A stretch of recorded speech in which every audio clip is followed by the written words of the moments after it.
أعوذ بالله من الشيطان الرجيم بسم الله الرحمن الرحيم هو الذي أنزل من السماء ماء لكم منه شراب ومنه شجر فيه تسيمون ينبت لكم به الزرع والزيتون والنخيل والأعناب من كل الثمرات إن في ذلك لآيات لقوم يتفكرون وسخر لكم الليل والنهار والشمس والقمر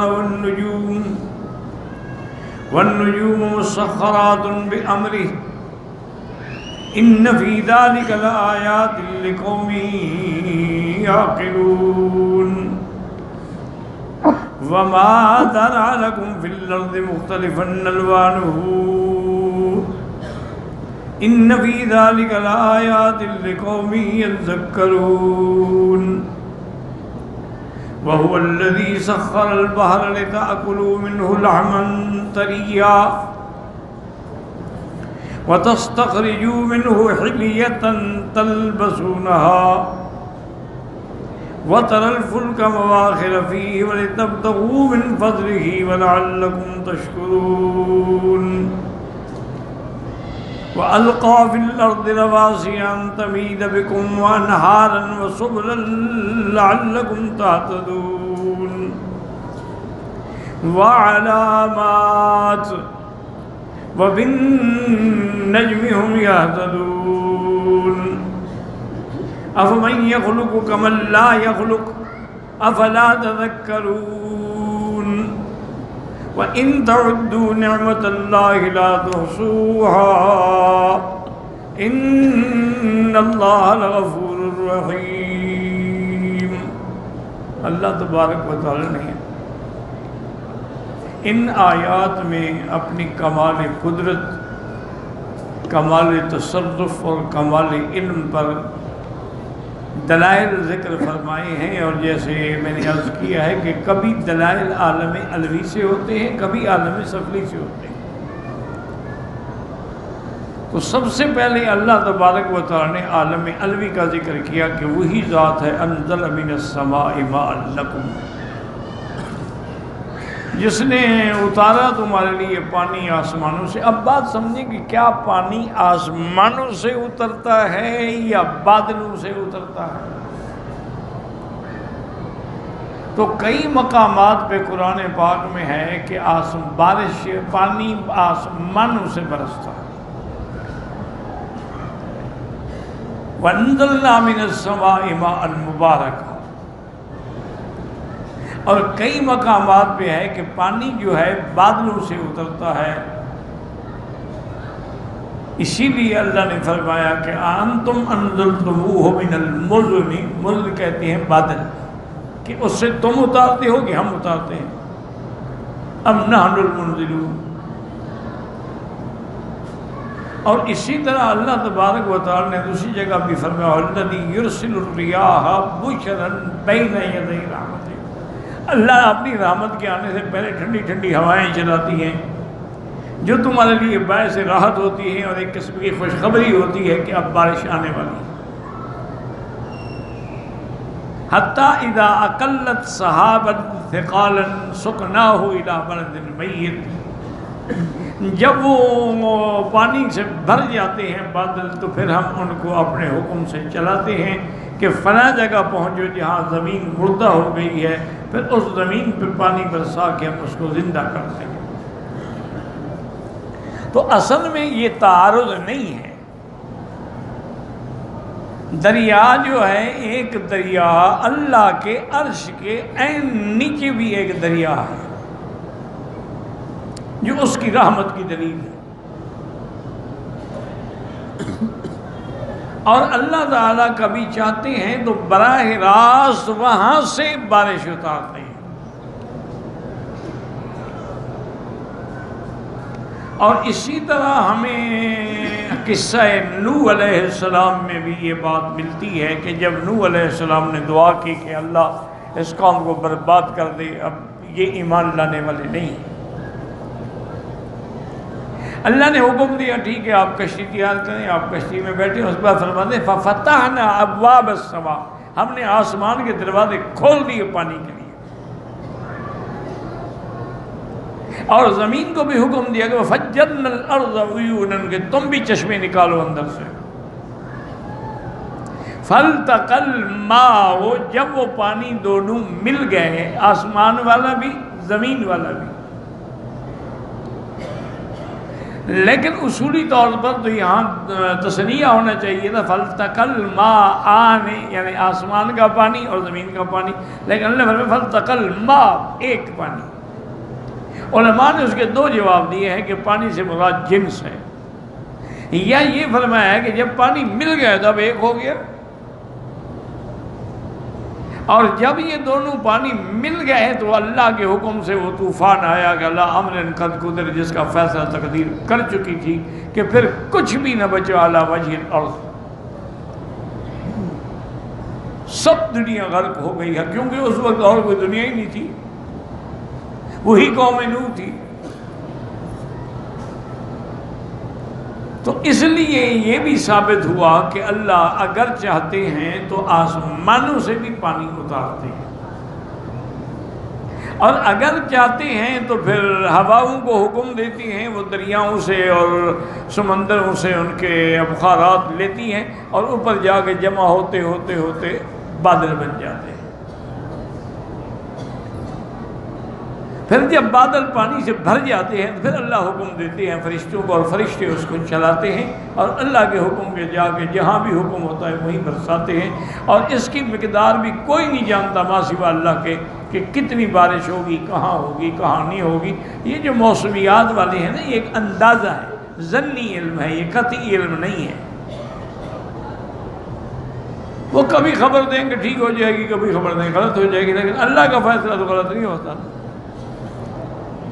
یہ تو ظنی علوم ہے، اور دوسرا یہ علوم جو ہے ما تحت الاسباب ہیں، یعنی جہاز ہیں ان کو دیکھتے ہیں، ہوائیں کہاں کی چل رہی ہیں، شمال ہے، جنوب ہے، شرق ہے، غرب ہے، ہوا کی رفتار کتنی ہے، کبھی یہاں پہنچے گی، اندازے لگانے کے بعد ایک فیصلہ کرتے ہیں۔ اللہ کا علم تو کسی اندازے، کسی اسباب کا محتاج نہیں ہے نا۔ اسی لیے اللہ نے فرمایا کہ ان اللہ عندہ علم الساعۃ وینزل الغیث، بارش کا علم بھی اللہ کو۔ ابھی دیکھیں نا، کبھی بادل بن جاتے ہیں، گرج ہے، چمک ہے، لیکن ایک قطرہ بھی نہیں گرتا، اور کبھی آسمان صاف ہے، بالکل پتہ نہیں لگتا، بادل آ جاتے ہیں، برسات شروع ہو جاتی ہے۔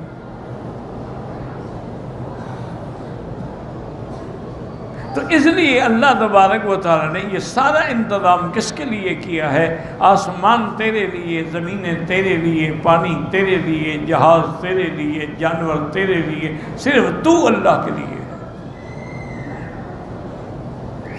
اللہ فرماتے ہیں کہ ہم جب پانی اتارتے ہیں تو اس سے تمہارے پینے کے بھی کام آتا ہے۔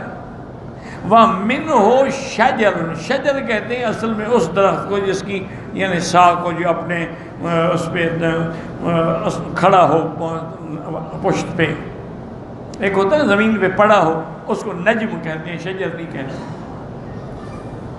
شجر اس کو کہتے ہیں کہ جس کی ساخ ہے، جس کا تنا ہے، جس پہ وہ کھڑا ہے۔ اللہ نے فرمایا تم پیتے بھی ہو اور اس سے درخت بھی ہے، اور درخت اور پھر سبزہ، یہ لفظ مطلق بھی ہو سکتا ہے۔ فیہ تسیمون، تسیمون کا کیا معنی ہے کہ جس میں تم اپنے جانوروں کو چرنے کے لیے بھیجتے ہو، چراگاہ۔ پھر ینبت لکم، پھر اس پانی کے آنے کے بعد زمین سے تمہارے لیے کھیتیاں اگاتے ہیں۔ والزیتون، زیتون درخت اگتے ہیں۔ نخیل، کھجور، والاعناب، انگور، ومن کل الثمرات، ہر قسم کے پھل۔ اب اسی میں اللہ نے فرمایا تم غور کرو میرے بندے، ان فی ذلک لآیۃ، اس میں نشانی ہے۔ کس کے لیے؟ لیکن جو قوم تفکر کرے کہ ایک ہی پانی ہے، ایک ہی زمین ہے، لیکن مختلف پودے پیدا ہو گئے، اور پھر سب کا رنگ بھی الگ ہے، ذائقہ بھی الگ ہے۔ اب دیکھیں نا، ایک باغ کے اندر آم بھی لگے ہوتے ہیں، کنو بھی لگا ہوتا ہے، مالٹا بھی لگا ہوتا ہے، فروٹر بھی لگا ہوتا ہے، اس کے اندر انجیر بھی لگا ہوتا ہے، کیلا بھی لگا ہوتا ہے، سب کا اپنا رنگ، زمین ایک ہے، خطہ ایک ہے، پانی ایک ہے، اور پھر سب کا اپنا رنگ ہے، اپنا ذائقہ ہے اور اپنا فائدہ ہے۔ اس کا بنانے والا کون ہے؟ علامہ اقبال مرحوم نے لکھا ہے کہ میں ایک دفعہ کمیونسٹ ملکوں میں گیا تو میں نے جب وہاں دیکھے نا جی، وہ مجھے لے گئے سیر کے لیے، بڑے بڑے پارک تھے تو پھول لے لہا رہے تھے اور درخت سبزہ، اور یہ دیکھ کے میں ہر بات پہ حیران ہوتا، میں کہتا ماشاء اللہ، سبحان اللہ، اللہ تیری قدرت ہے۔ تو وہ جو کمیونسٹ میرے ساتھ تھا نا جی، مترجم، وہ کہتا کہ علامہ صاحب تمہیں کیا ہو گیا، تم تو بڑے پڑھے لکھے لوگ ہو، ہر بات میں اللہ نے کیا، ہم نے کاشت کی، ہم نے زمین بنائی ہے، ہم نے پانی لگایا، ہم نے پودے لگائے، ہم نے پھول لگائے، اللہ نے کیا کیا یہاں؟ کمیونسٹ دھاریہ تھا نا، ان کے خدا تھا، اور نے کہا اب ہر بات کے بعد کہتے ہیں ماشاء اللہ، ماشاء اللہ، اللہ کا دیکھو یہ شان۔ اس میں اللہ نے کیا کیا ہے؟ ہم نے زمین میں ہل چلائے، زمین میں پانی دیا، پھر زمین میں درختوں کے بیج لگائے، پھولوں کے بیج لگائے، بعض کے ہم نے پودے لگائے، اس سے یہ پھول لے رہا ہے، تو یہ تو سب کچھ ہم نے کیا ہے۔ علامہ صاحب نے فرمایا میں نے سوچا ایک قودن آدمی ہے، کند ذہن ہے، اس کو دلائل دینے کا کیا فائدہ ہوگا؟ تو میں نے ایک پھول توڑا، سبحان اللہ، سونگا، میں نے کہا سونگ، ایک کہتا ہے یہ تو گلاب ہے، میں نے کہا اس کے اندر خوشبو کس نے ڈالی ہے؟ پھول تو تم نے اگایا ہے لیکن خوشبو اس میں کس نے ڈالی ہے؟ اور مجھے یہ بتاؤ یہ گلاب کالا ہے، یہ پیلا ہے، یہ لال ہے، یہ بخت، اس کو رنگ کس نے دیا ہے؟ کون سی فیکٹری سے تم کلر لے آئے تھے؟ اب اس کی زبان بند ہو گئی۔ کہا یہی بات ہے، جہاں زبانیں گنگ ہو جائیں ماننا پڑے گا کہ اللہ نے کیا ہے، اور کون کر سکتا ہے؟ اس لیے فرماتے ہیں ان فی ذالک لآیات لقوم یعقلون، پہلے فرمایا تھا یتفکرون کہ سوچنے، اور یہاں ہے عقل۔ عقل ہی نہ ہو تو رات اور دن کے نظام کو کون سمجھے گا؟ سورج اور چاند کی گردش کو کون سمجھے گا؟ اس کی تو عقل چاہیے، پاگل کو کیا پتہ ہے؟ وَمَا ذَرَأَ لَكُمْ فِي الْأَرْضِ مُخْتَلِفًا أَلْوَانُهُ، اور جو کچھ ہم نے تمہارے لیے زمین میں پیدا کیا ہے اور جس کے مختلف رنگ ہیں، مختلف معادن ہیں، مختلف جمادات ہیں، مختلف نباتات ہیں، مختلف الوان ہیں، مختلف اشکال ہیں، مختلف خواص ہیں، مختلف منافع ہیں، یہ کس نے پیدا کیے ہیں؟ ان فی ذالک لآیات لقوم یذکرون، لیکن اس میں نشانیاں ہیں ان لوگوں کے لیے جو اللہ کی نعمتوں کا غور کرتے ہیں، ذکر کرتے ہیں، اللہ کی نعمتوں کا شکر کرتے ہیں۔ اب فرمایا وَهُوَ الَّذِي سَخَّرَ الْبَحْرَ لِتَأْكُلُوا مِنْهُ لَحْمًا طَرِيًّا، اللہ نے فرمایا میں نے دریا تابع کر دیے تاکہ اس سے تم تر و تازہ گوشت، یعنی مچھلی، کیونکہ ذبح کرنے کی بھی ضرورت نہیں ہے، لحمن طرین، اور دوسرے کیا ہے وَتَسْتَخْرِجُوا مِنْهُ حِلْيَةً تَلْبَسُونَهَا وَتَسْتَخْرِجُونَ مِنْهُ، ضمیر مفرد ہے، حالانکہ دوسری جگہ آتا ہے کہ اللہ تبارک و یخرج منه اللؤلؤ والمرجان، دونوں دریاؤں سے نکلتے ہیں موتی اور مرجان، یہاں ہے منه ایک سے، تو اس میں کوئی تعارض نہیں۔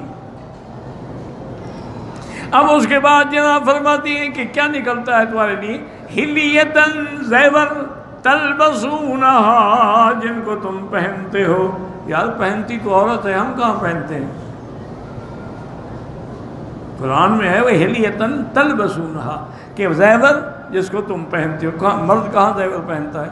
تو علماء نے فرمایا عورت جو پہنتی ہے مرد ہی کے لیے تو پہنتی ہے، وہ بھی تو اپنے خامد کے لیے بنتی سمجھتی ہے، اور کس کے لیے پہنتی؟ تو جب اس نے تیرے لیے پہنا تو گویا کہ تم نے بھی پہنا۔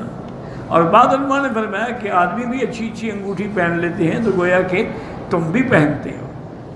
اب لحمن طریہ پہ یاد رکھیں ایک بڑا تاریخی واقعہ ہے.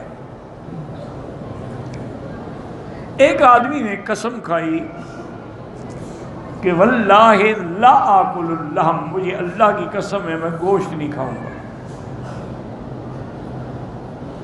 قسم کھا لی. اس کے بعد اس نے مچھلی کھا لی. پھر خیال آیا یار میں نے تو قسم کھائی تھی کہ گوشت نہیں کھانا. تو حضرت سفیان ابن عیینہ رحمۃ اللہ علیہ کی خدمت میں گیا. انہوں نے کہا حضرت میں ایسے قسم کھا بیٹھا تھا اور میں نے اب مچھلی کھائی ہے، کیا میری قسم ٹوٹ گئی؟ فرمایا ہاں بالکل ٹوٹ گئی، کفارہ ادا کرو. وہ اسی کفارے سے بچنے کے لیے مولویوں کے پاس جا رہا تھا نا. اب بھی لوگ مولویوں کے لیے اپنے غرض سے جاتے ہیں نا، کوئی عقیدت سے نہیں جاتے ہیں. ان کے مقاصد ہوتے ہیں، فوائد ہوتے ہیں. وہ ابو حنیفہ رحمۃ ان کا زمانہ ایک ہے، امام ابو حنیفہ سفیان ابن عیینہ کا. ان کی خدمت میں آیا. انہوں نے کہا حضرت میں نے قسم کھائی تھی کہ لا آکل اللحم، لحم نہیں، گوشت نہیں کھاؤں. میں نے مچھلی کھا لی تو میرے اوپر کفارہ. میں کوئی کفارہ نہیں. انہوں نے کہا سفیان ابن عیینہ فرماتے ہیں کفارہ ہے. آپ فرماتے ہیں کوئی کفارہ نہیں. اب میں کہاں جاؤں؟ انہوں نے کہا اچھا پھر ایک دفعہ پھر پوچھ لینا. ممکن ہے حضرت کسی خیال میں ہوں، اتنا بڑا محدث ہے، اتنا بڑا عالم. دوبارہ جب گیا تو سفیان ابن عیینہ کو غصہ آ گیا. انہوں نے کہا کیا مطلب حضرت؟ انہوں نے کہا قرآن نے مچھلی کو کہا ہے لحمن طریہ، گوشت تازہ. تم نے بھی قسم گوشت نہ کھانے کی کھائی تھی، تو مچھلی جب کھا لی تو گویا گوشت کھا لیا، تمہاری قسم ٹوٹ گئی. امام صاحب کہتے قرآن کی مخالفت کرتے ہیں. وہ بندہ پھر آ گیا امام صاحب اور نے کہا جی حضرت ناراض ہو گئے. وہ کہتے ہیں ابو حنیفہ خالف کتاب اللہ، اللہ کے قرآن کی بھی مخالفت کرتا ہے. انہوں نے کہا کیا میں نے مخالفت کی؟ انہوں نے کہا قرآن میں نہیں ہے لحمن طریہ. انہوں نے کہا ٹھنڈے ہو جاؤ اور ناراض نہ ہو، 2 دن کے بعد آنا، ابھی کفارہ نہ دینا. اس کے تو پیسے بچ رہے تھے نا. انہوں نے کہا ٹھیک ہے 2 دن صبر کر لیں گے. وہ 2 دن کے بعد ہے. انہوں نے کہا اس آدمی کو لے جاؤ، تم دور بیٹھے رہنا، یہ جا کے حضرت سے سوال کرے گا کہ حضرت میں نے قسم کھائی تھی کہ واللہ لا انام علی الفراش، کہ میں خدا کی قسم بستر پہ نہیں سوؤں گا، لیکن میں زمین پہ سو گیا، تو کیا میری قسم ٹوٹ گئی؟ اس نے آ کے حضرت سے مسئلہ پوچھا. انہوں نے کہا نہیں ٹوٹی، تم نے قسم کھائی تھی بستر پہ نہیں سوؤں گا، تم تو مٹی پہ سوئے ہو. انہوں نے کہا جی قرآن تو کہتا ہے الذی جعل لکم الارض فراشا، ہم نے زمین تمہارے لیے بچھونا بنایا ہے، تم قرآن کی مخالفت کر رہے ہو. کہنے لگا اچھا رحم اللہ ابو حنیفہ، اللہ ابو حنیفہ پہ رحمت کرے، یہ اس نے تمہیں سکھایا ہے، تمہارا عقل نہیں ہے. بہرحال ابو حنیفہ حق پہ تھا، اس نے ٹھیک کہا ہے. تو امام صاحب نے کہا اللہ کے بندے، جو آدمی قسم کھاتا ہے وہ عرف اور عام کے مطابق قسم کھاتا ہے. رواج میں گوشت الگ چیز ہے، مچھلی الگ چیز ہے. کسی کو کہو کہ مچھلی لے آؤ، وہ گوشت لے آؤ، میں نے مچھلی کہا تھا یار، گوشت تو نہیں کہا تھا. کسی کو کہو گوشت لے آؤ تو وہ گوشت کے بجائے، تو مچھلی کو الگ سمجھا جاتا ہے، گوشت کو الگ. تو قسم میں عرف عام کا اعتبار ہوتا ہے، لغت کی تحقیق نہیں ہوتی. جو قسم کھاتا ہے اس کو پتہ ہے کہ لغت میں اس کے کیا کیا معنی ہو سکتے ہیں. تو پھر بڑی دعائیں دی امام صاحب، کہتے ہیں رحم اللہ، اللہ ابو حنیفہ تجھ پہ رحمت کرے، جو بات تم نے سمجھی ہے نا وہ ہم نہ سمجھ سکتے. وَلَحْمًا طَرِيًّا تَسْتَخْرِجُوا وَتَسْتَخْرِجُوا مِنْهُ حِلْيَةً تَلْبَسُونَهَا وَتَرَى الْفُلْكَ مَوَاخِرَ فِيهِ. اور دیکھیں کشتیاں، مواخر کا معنی ہے جو اپنے آگے سے اپنے منہ سے پانی کو چیرنے والی ہے. چونکہ یہ کشتی جو ہے نا، اس کی شکل اگر آپ کبھی غور کریں نا اللہ کی قدرت سے، یہ جب پرندے کی شکل پہ ہے، جیسے پرندہ سینے کے زور سے اڑتا ہے نا، ہواؤں کو چیرتا ہے، اس کی شکل بھی آگے ایسی ہوتی ہے تاکہ یہ پانی کو چیر سکے. وَلِتَبْتَغُوا مِنْ فَضْلِهِ، تاکہ اللہ تبارک و تعالیٰ کا فضل حاصل کرو، سفر کرو، تجارت کرو، کاروبار کرو. وَلَعَلَّكُمْ تَشْكُرُونَ، اور اللہ کی نعمتوں اور احسان کا شکر ادا کرو۔ وَأَلْقَى فِي الْأَرْضِ رَوَاسِيَ أَن تَمِيدَ بِكُمْ وَأَنْهَارًا وَسُبُلًا لَعَلَّكُمْ تَهْتَدُونَ۔ اللہ فرماتے ہیں ہم نے زمین میں بوجھ رکھ دیے، کیا معنی؟ پہاڑ رکھ دیے۔ یہ پہاڑ جو ہے ایک بوجھ ہے، اور اس سے زمین جم گئی۔ اگر ہم یہ نہ رکھتے تو زمین حرکت میں ہوتی، نہ تمہیں آرام ملتا، تم گھر بنا سکتے، نہ کھیتی باڑی کر سکتے۔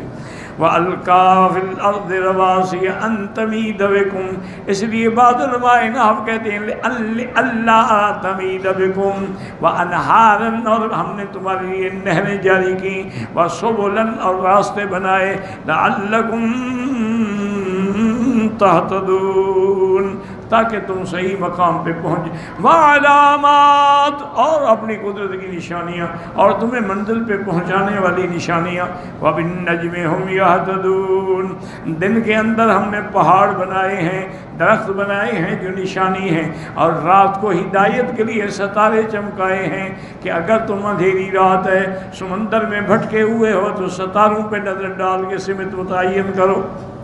اور پھر اللہ چیلنج کرتے ہیں کہ أَفَمَن يَخْلُقُ كَمَن لَّا يَخْلُقُ، وہ ذات جس نے یہ سب کچھ پیدا کیا اور وہ جس نے کچھ بھی پیدا نہیں کیا برابر ہے؟ جن کو تم نے حاجت روا اور مشکل کشا بنا رکھا ہے، ان نے تو کبھی مکھی بھی پیدا نہیں کی۔ جن کی تم نظر نیاز دیتے ہو، منتیں مانتے ہو، قبروں پہ جا کے سجدے کرتے ہو، ان نے تو کبھی مکھی بھی پیدا نہیں کی۔ تو جس نے ساری کائنات بنائی اور اس کے مقابلے میں یہ جن نے کچھ نہیں بنا، ان کو تم نے برابر بنا رکھا ہے کہ اس کا بھی سجدہ، اس کا بھی سجدہ، اللہ کی بھی منت، پیر کی بھی منت۔ افلا تذکرون، کیوں نہیں تم نصیحت پکڑتے؟ وَإِن تَعُدُّوا نِعْمَةَ اللَّهِ لَا تُحْصُوهَا، اللہ کی نعمتیں اتنی ہیں اگر گننا چاہو تو تم گن بھی نہیں سکتے ہو۔ تمہارے اپنے بدن میں دیکھو کتنی اللہ کی نعمتیں ہیں، کہیں بال رکھے ہیں، کہیں آنکھیں رکھی ہیں، کہیں ناک رکھا ہے، کہیں قوات خمسہ رکھے ہیں، کہیں قلب رکھا ہے، کہیں دماغ رکھا ہے۔ یہ سب کس نعمت کا شکر کرو گے یا جھٹلاؤ گے؟